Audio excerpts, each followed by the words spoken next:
Blame is not a strategy for a meaningful life. Blame is not a strategy for greatness. There's no pride that comes from blame. Self-esteem does not come from what people say about you. Self-esteem comes from what you experience about yourself. That's why I'm here talking to you right now, is getting people to be free and alive and have the level of fulfillment that they deserve to have. I know they desire, but I also believe they deserve to have. But to deserve to have it, you got to do certain things. You've been hypnotized by a culture of weakness. If someone can get your goat, if someone can piss you off, if someone can make you feel less than, grow. If you're not happy, you're not growing in some area. And usually it's a place where you're blaming, you're pointing the finger. Don't get me wrong, people can be unfair, unjust, that's for sure happens. But you can't control that. You can't make it not happen. What you have to do is become stronger than any of it so you're free. Freedom comes from growth. Freedom does not come from control. Now, if you focus on what's missing all the time and what you can't control, you're gonna be depressed. Your depression is not a Zoloft deficiency.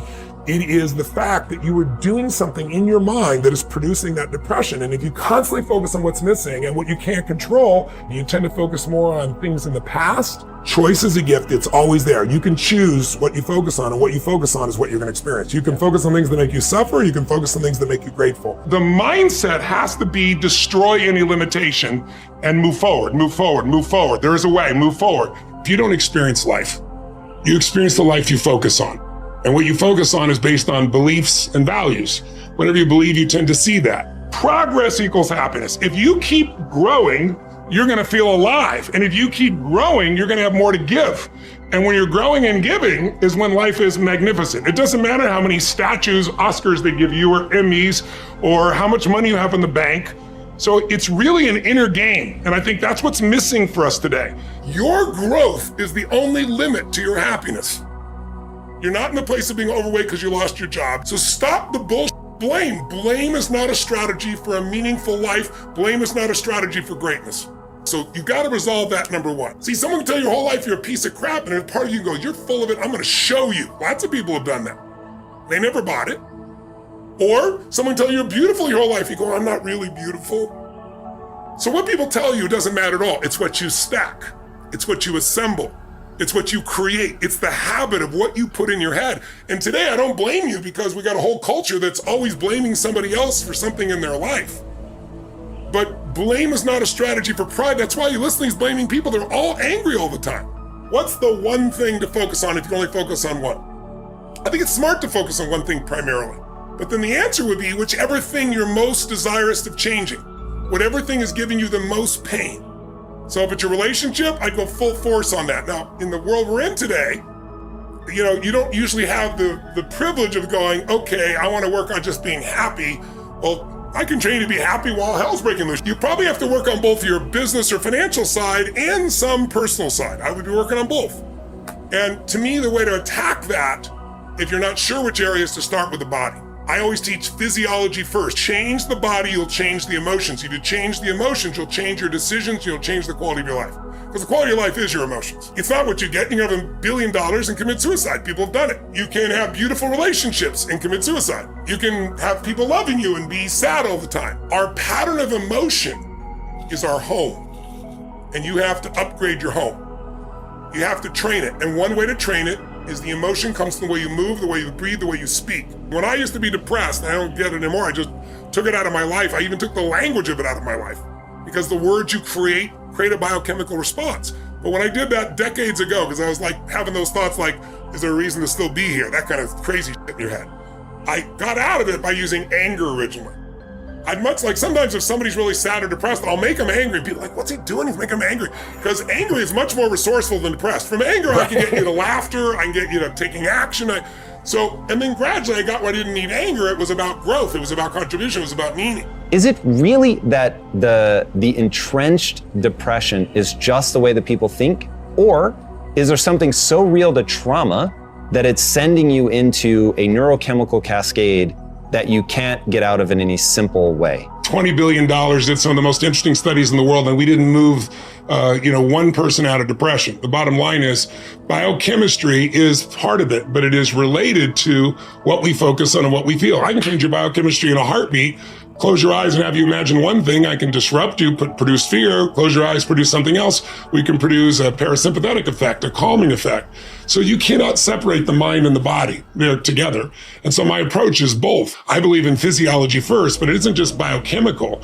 It's the way you move. It's the way you breathe. It's the way you gesture. If I said to you, there's a depressed person behind curtain number 1 over here, and I'll give you a $100,000 donation to your favorite charity if you can describe their posture, everyone knows. What's their posture like? Where's their head? Down. Where's the shoulders? Slouch. Are they breathing full or shallow? Shallow. That's right. Are they talking loud or quiet? Soft. Fast or slow? Slow.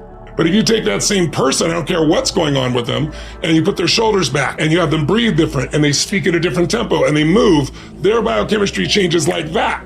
So you got to shift the way the body's being used, but then also you have to create a compelling future. So that's why, I really believe exercise is one of the most important elements, pushing someone beyond their normal comfort zones physiologically, while you simultaneously are working on their head, creating something. So you need strong physiology, you need a really clear focus, because you're only experiencing what you focus on. You need something that gets you to move forward. And I feel so bad for the generation today, Z generation millennials, because so many of them are now talking about not even having children because of the exaggeration of the problems. We've always had problems. I remember we were going to run out of oil, where the ozone was going to be destroyed. We've always had these challenges, and we've always learned to adapt to these challenges, whatever those challenges may be. But people today think these problems are forever, because we've had some times here that we've never had, where we literally shut down the whole world and had people trapped in their homes. And that has an effect on people because they don't have a compelling future. There's something inside you that's bigger than anything that's ever happened to you, that ever could happen to you. And tapping in and finding that part of yourself is how you get someone to have sustained strength. So they have a reason to do it, a compelling future, something they're going for. And it's got to be a compelling future about more than just getting by. That's not compelling, or surviving, or doing okay. The secret to anyone who succeeded is they found something they care about more than themselves. As human beings, if you get in your head, you're dead. Almost all of us can find something to be upset about. That's the nature of the mind. The mind is constantly dissecting things, separating, comparing. But when you look back and you take a look at somebody's life and you look at the totalitarian aspect of, what am I here to serve? What am I here to give? What am I being called to for life? Those are the people that, were in concentration camps and survived. If you read Man's Search for Meaning, Viktor Frankl, one of my favorite people on earth, right? His entire piece was they had a will to live because they had a compelling future. They said, I'm going to live so that I can tell this story so it'll never happen again. They suffered the most intense suffering, but they made it through it because they had a compelling future. So identity and compelling future are the ultimate things that shape people. Why are they still depressed if they're taking a antidepressant? Because all the antidepressant does is numb you, but they're still focusing what's missing. They're still focused on what they can't control. They're still focused on past or present that's not the way they want it to be, or making up a future that's scary. Well, you're going to be depressed no matter what unless you take control of those factors. I don't see it as a rationale. I see it as a gift. Choice is a gift. It's always there. You can choose what you focus on, and what you focus on is what you're going to experience. You can focus on things that make you suffer. You can focus on things that make you grateful.